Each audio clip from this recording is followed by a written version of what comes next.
Situation. Beam AC and BD jointly carry a uniformly distributed load W. Beam AC is simply supported. Simply supported.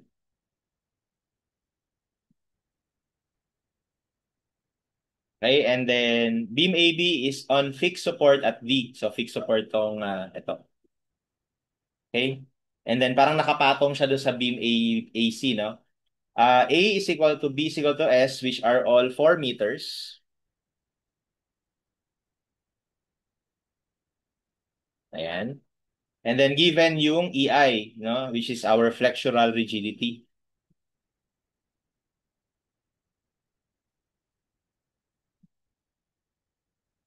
Okay? For number 1, we are given W to be equal to 3 kilonewton per meter. If the deflection at the end B of the beam BD is 0, assuming beam AC is rigid, no? What is the upward force in kilonewton at point B? So, ibig sabihin, ang sinasabi niya, ano daw dapat yung reaction dito? Given na ito hindi magde-deflect. Yun yung ibig niya sabihin dito sa assuming beam AC is rigid. So in short, parang lumalabas na itong support na to, kung ano man yan, pinatong mo dyan, di ba? Parang kahit anong apply mo ng load dito, hindi to bababa, hindi to magkakaroon ng deflection. So ibig sabihin, parang ngayon itong parang itong cantilever beam na to ngayon ay merong prop support dito. Parang ganun, no? Kaya para ma-visualize natin yun, let's try to look at this section. Kumbaga, gusto kong tumingin dito. So para makita ko yan, consider natin itong section na to. Yan, yung section na yan. Alright, so tawagin natin yun na section AA. So kapag sa section AA tayo nakatingin,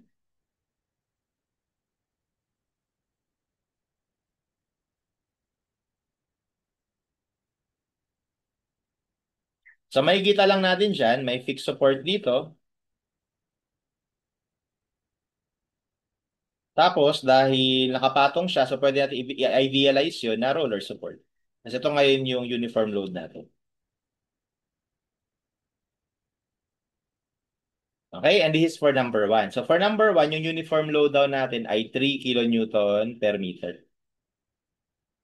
Okay, tapos yung length na to, take note, 4 meters. Okay, bali ang hinahanap lang sa atin guys, lagyan ko pangalan na ito ay point B, ito ay point D. Hinahanap lang sa atin, ano yung reaction dito? Okay, so para makuha yung reaction doon, pwede natin itong i-superposition, di ba? So di ba pwede na tanggalin natin ngayon yung support doon. So pag tinanggal mo yan, ito yung beam natin. Ayan, so this is still 4 meters. Okay, but anyway, wag ko nalagyan ng sukat. So ito ngayon yung uniform load. So pag tinanggal natin yon, magkakaroon tayo dito ng deflection. Ayan, di ba? So, deflection 1. So, yung deflection 1 na yan can be calculated kasi alam naman natin kung ito ay cantilever, ito ay W, tapos ito ay L. Di ba meron na tayong formula dyan eh. That is WL to the fourth over 8 EI. Okay? So, that's the deflection there. And then, kapag ibinalik natin yung support,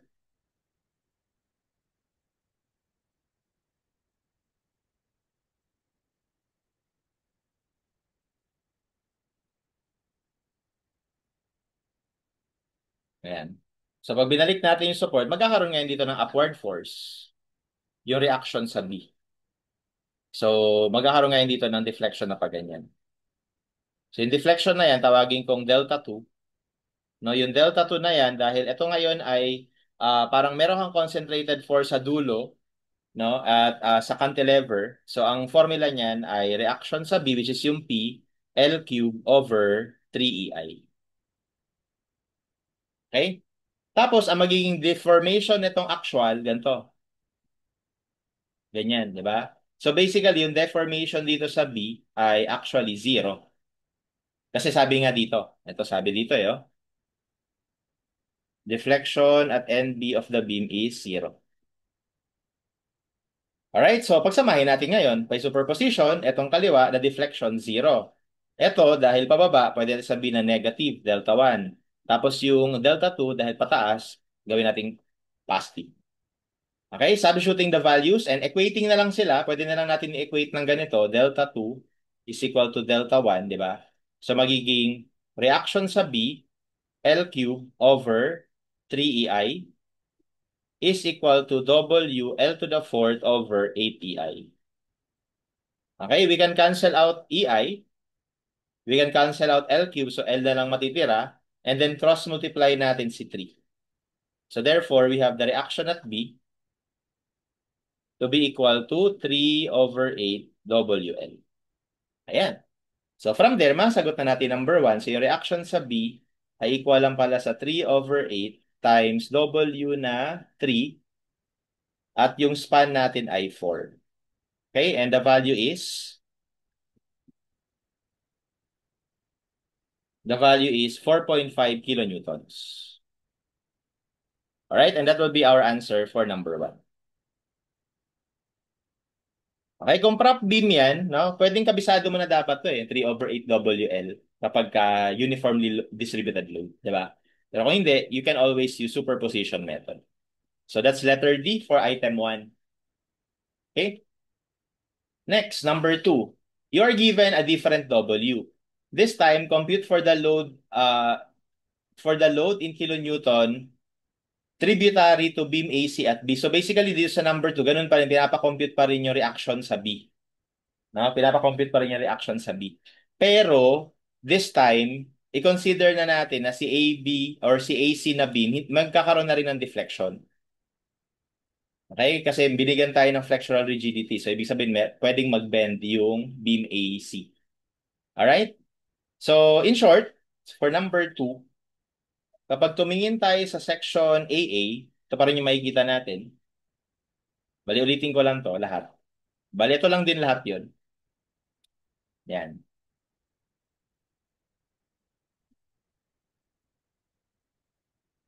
So, we will still analyze in this manner para sa number 2. Yun nga lang, pinagkaiba ngayon, ito, hindi na yan zero. Okay? Hindi na yan zero. So, burahin ko lang muna to. So, mangyayari dito, guys,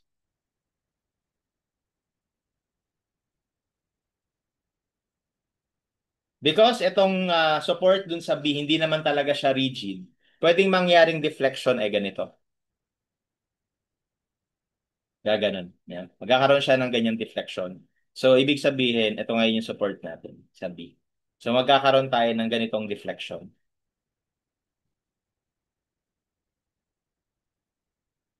Okay? Wherein, yung equation natin kanina, by superposition na deflection sa B ay equal sa, so, assuming pababa yan, ano? So, negative, ay equal, or kahit ano na lang. Yes, pababa kasi. So, gawin natin negative. Lalabas dito, negative delta 1 plus delta 2. Okay? Or basically, parang ganito lang yung nangyari. Parang ganito lang yung nangyari. Kapag minultiply natin ito ng negative side, so delta B is equal to delta 1 minus delta 2, di ba? So parang ganito lang yung nangyari dyan. Bali, di ba meron tayong cantilever? Okay? So magde-deflect siya dahil sa delta 1.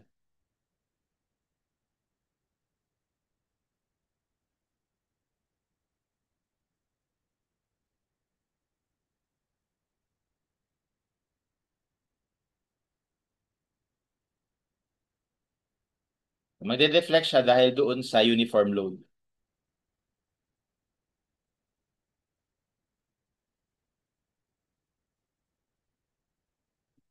Yun yung delta 1. Dahil yan dito. Dahil dyan, di ba? Magde-deflect siya. Okay, ngayon, dahil meron tutulak na reaction, yung reaction sa B, so parang ibabalik niya ngayon yan. Pero hindi niya maibabalik completely. So magkakaroon ka ngayon dito ng deflection delta 2. So ngayon, yung natitira dito, yun yung delta B. Kaya lumalabas guys, yung delta B, ito yun, ay equal lang sa difference itong dalawa. Ito minus ito. No? Ito minus ito. Okay, pwede rin ganyan yung pag-analyze natin. Okay?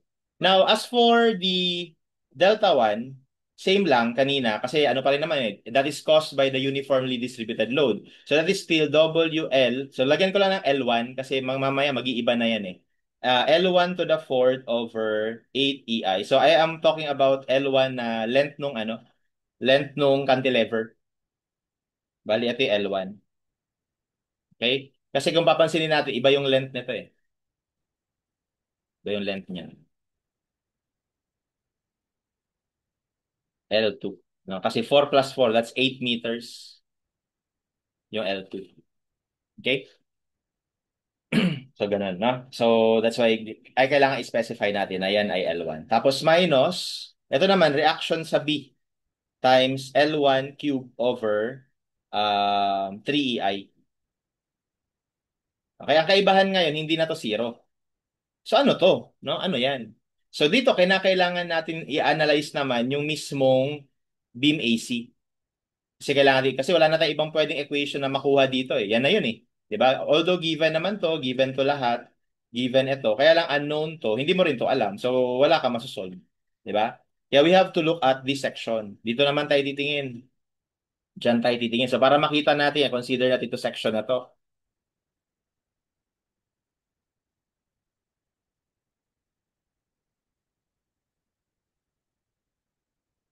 Tawagin ko section BB. Yan, section BB.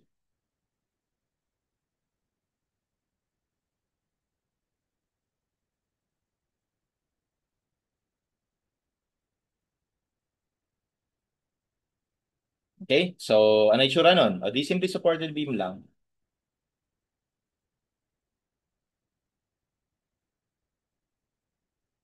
Na kung saan, ito yung A, ito yung B, ito yung C. Tapos dito kung mapapansin natin, yung B natin is nasa midspan nung simply supported beam daw. So, ibig sabihin, kung ito ay length L2 na equal sa 8 meters, so, ibig sabihin, ito ay nasa L over 2. L2 over 2. Ayan. Okay? Tapos ito ngayon yung reaction natin sa B. So, magiging downward na siya dito kasi diba based on action-reaction principle. Alright? So, ngayon, ano yung deflection na ipoproduce nito? Ganyan, di ba? So, ano yung deflection na ipoproduce niya? So, bali ito. Yan. So, yan na nga yung deflection sa B, delta B. Okay? Pero ano yan? So, if you recall, kapag meron kang simply supported beam na merong concentrated load sa midspan, meron na ulit tayong formula doon. So, that is RB or P L cube over 48 EI. So, yun yung formula kapag deflection ng simple beam na merong concentrated load sa gitna. Okay? And with that, therefore, we can now equate this dito. Okay, pwede na natin siya equate. So, bali, we can write down RB L cube over 48 EI is equal to W. O nga pala, itong L na to is representing L2 ha. Itong length nito, 8 meters. So, this is L2. And then, on the right side, WL1 cube over 8 EI minus RB L1 cube. I think this is to the fourth pala, sorry. To the fourth.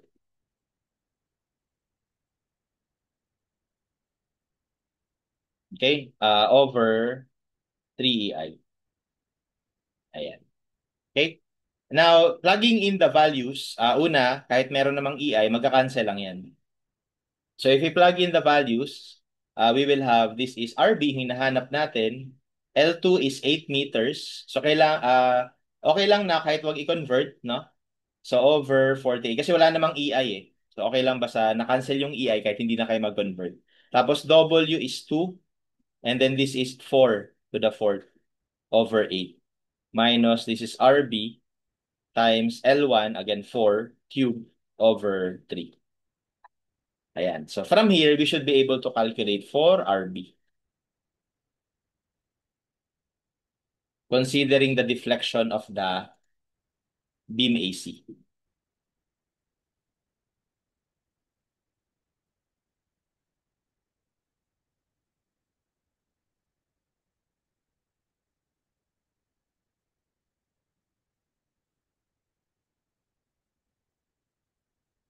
Okay, and that gives us 2 kilonewtons. And that will be our answer.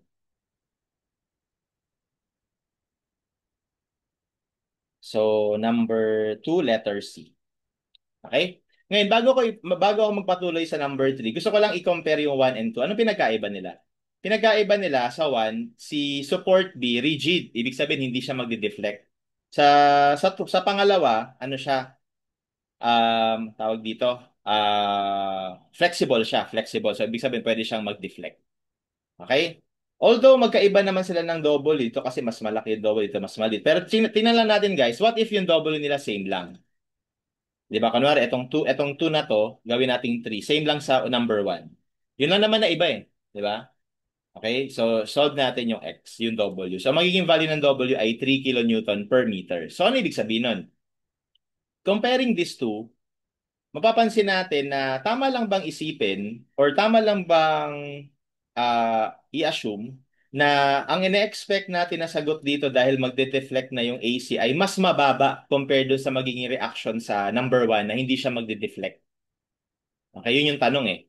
Kasi kung halimbawa ganun ka mag-isip, ano kaya ang kasi na-solve mo na to, ano kaya ang ine-expect ko na sagot dito sa pangalawa? Mas mababa ba dito o mas malaki? Well, actually dapat mas mababa. Tama lang na mas mababa ang ine-expect natin. So bakit? Kasi guys, nagkaroon ito ng deflection. Kapag nagkaroon kasi ng deflection ng isang or ng deformation ng isang bagay, kumbaga somehow nare-release yung stress or nare-release yung force na naka-act sa kanya. Kumbaga, parang merong energy na nawala, na loss dahil dun sa deflection niya. Kaya dahil doon, ang nangyari, ina-expect talaga natin dito, because we are now allowing deflection sa number 2, ina-expect talaga natin dyan na mas magiging maliit yung magiging reaction dun sa B compared dito sa rigid siya. Okay? And simple lang ang paliwanag dyan. Ganito. Imagine ninyo, no? I-compare nyo. Kunyari kunyari, nasa ano ka, nasa, saan ba maganda? Kunwari, nasa second floor ka ng bahay nyo, kaya nasa balcony, no? Basta nasa mataas ka na lugar. Tapos tumalon ka, no? Tumalon ka. Tapos ang babagsakan mo, let's say, ano ba yung rigid, yung matigas. Sabihin natin na ano, asfalto, sabihin natin na semento, no? Semento yung babagsakan mo. So we can almost assume na rigid yun, di ba? So di ba, yung pagbagsak mo doon sa semento, mararamdaman mo ngayon yung reaction ng semento sa'yo. And ang sigurado ako, masakit lang yung mararamdaman mo, di ba? Masakit yun, di ba? Masakit. Ngayon, i-compare natin. What if yung babagsakan mo instead na semento, palitan natin ng kutsyon, palitan natin ng ano, ah ng tawag dito ng bed, no? Ng foam, no? Foam na lang. 'Di ba yung foam, kapag nag-apply ka ng force, yung foam magdi-deflect, magkakaroon siya ng deformation, 'di ba? Every time na papatong ka doon, malaramdaman mo na lulundo siya or kumbaga ano siya doon, um, lulubog, no? Lulubog yung foam in reaction to your weight, di ba? So ngayon, anong pinagkaiba? Pagka tumalon ka papunta dun sa cement, masakit, no? Pag tumalon ka papunta dun sa foam, medyo hindi masyadong masakit. Bakit ganon? Kasi nga, yung foam, pinapayagan mo na mag-deflect or meron siyang deflection. At kapag merong deflection, merong stress na marirelease dahil doon sa deflection na yun. Kaya dito, ganun din yung idea. Nung una, rigid siya. So, ibig sabihin, ina-expect natin dyan, mas malaki yung reaction niya dito compared sa pinabayaan mo tong mag-deflect sa number 2. So, ina-expect mo talaga doon, mas mababa. So, bakit ko to sinasabi? So, sinasabi ko to just in case in the board exam, same lang to. Tapos na-solve mo yung 1. 'Di ba? Na-solve mo yung 1. Yung 2 hindi mo pa sinosolve. Pero alam mo yung solution, syempre kasi nag-review ka eh, no? Alam mo yung gagawin diyan. Yun nga lang, tinignan mo yung choices, 4.5. Tinignan mo yung choices, meron dito. Kunwari lang, baguhin ko to. Gawin ko tong, let's say, 5.25. Tapos ito, kunwari, naging 4.5 pa rin. Sige. Tapos ito, letter C ay 2. Tapos yung letter D, sabihin natin, ano to, 6.35. So dun pa lang sa choices, dahil ine-expect mo na nga sa number 2 na dapat mas maliit yung magiging reaction ngayon na hahayaan ko na mag-deflect si AC, kahit wala kang isolve, eto na kagad yung isasagot mo, hindi ba? Kumbaga, isipin natin gawin natin tong 5.25. Ito gawin natin tong 6.35. So kahit hindi ka mag-solve, meron ka na kagad sagot. Ito kagad yung magiging potential answer mo. Kasi yan lang yung mas maliit, yan lang yung mas maliit dun sa 4.5 ah 4.5 kilonewtons galing dito sa number 1. So I'm just showing you na pwedeng kahit na mahaba yung problem or kahit mahirap yung problem, pagdating sa board exam, dahil multiple choice naman at kung naiintindihan mo naman yung concept, minsan masisimplify mo na yung pagsagot dun sa problem. Okay? So kapag gano'n, di swerte, di ba? Pag gano'n, no? Na ganito yung mga choices. Kaya lang dito kasi maliliit din eh.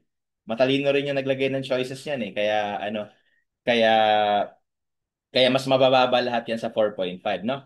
No? So that's why we have to solve it exactly as it is. All right?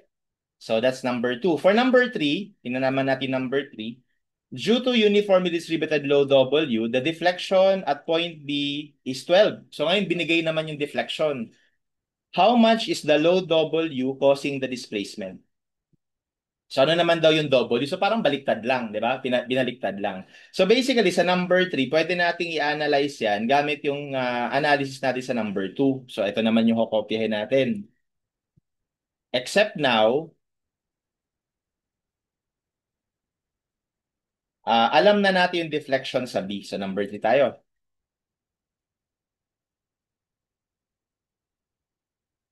Number 3. Okay? Pinagkaiba ngayon, alam na natin na ito ay 12 mm.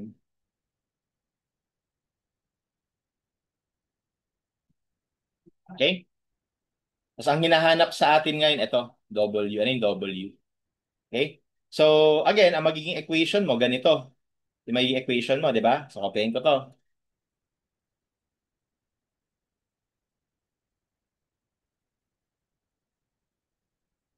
Yung magiging equation mo. Pero this time, alam mo na ito ay 12. Palitan na natin to ng 12. Lagyan natin ng 12 mm. Ayan. Okay, 12 mm. So, hinahanap na natin ito this time. Kaya lang wala rin tayo nito, guys. Hindi rin natin alam tong RB. Kaya alamin muna natin ano yung RB na yan kapag 12 mm. So, paano natin malalaman yan? So, definitely hindi dito kasi kulang yung masyadong maraming unknown. So, lilipat tayo ngayon sa analysis sa section BB. Dito naman tayo titingin. Okay, so di ba kung ano yung maging deflection dun sa section AA sa B, is ganun din yung magiging deflection dapat sa section BB or sa simply supported B. So ibig sabihin dito guys, ito dapat 12 mm. Okay? So ibig sabihin, ito isi-set natin na 12. And from there, pwede na nating ma-solve itong RB. So ganun yung style, no? So sulat natin. RB, ang L natin dito is 8. Gawin natin 8,000. I-convert na natin kasi may EI na yan eh. Cube over 48. Tapos yung EI na given ay 6.4 times 10 to the 12. Okay, equals 12. So guys, kailangan maging mm to. Para mangyari yun, tingnan natin. Ito ay mm tapos cube. Ito ay Newton mm squared. So cancel ito. So may mm ka doon. So para maging cancel itong n, kailangan Newton ito. So, ibig sabihin, yung masosolve ko dito na reaction sa B ay Newton. So, that is 12 times 48 times 6.4 times 10 to the 12 over 8,000 cube. Okay, so that's 7,200 Newton or 7.2 kilonewton if you want it in kilonewton. Okay? So, ngayon na meron na tayong RB, pwede na tayong bumalik dito. Pwede na tayong bumalik dito. Kasi ang missing na lang dito is W na lang eh. 'Di ba? Okay, so substitute na natin dito. So we have 12 equals W. L1 is 4. Again, i-convert na natin kasi naka-mm dapat ito nasa left side. Over 8 times 6.4 times 10 to the 12. Minus ito, gawin natin Newton, 7,200. 4,000 cube over 3 EI. Ayan. So check lang ulit natin yung units. Ito ay naka-Newton. Sorry. Ito ay naka-mm to the fourth. Ito ay naka-Newton mm squared. Tapos ito, naka-Newton per mm. So magka-cancel yung mm na to dito. So cube na lang. magka-cancel itong Newton na to dito, tapos magka-cancel itong mm squared dito, so magiging mm na lang.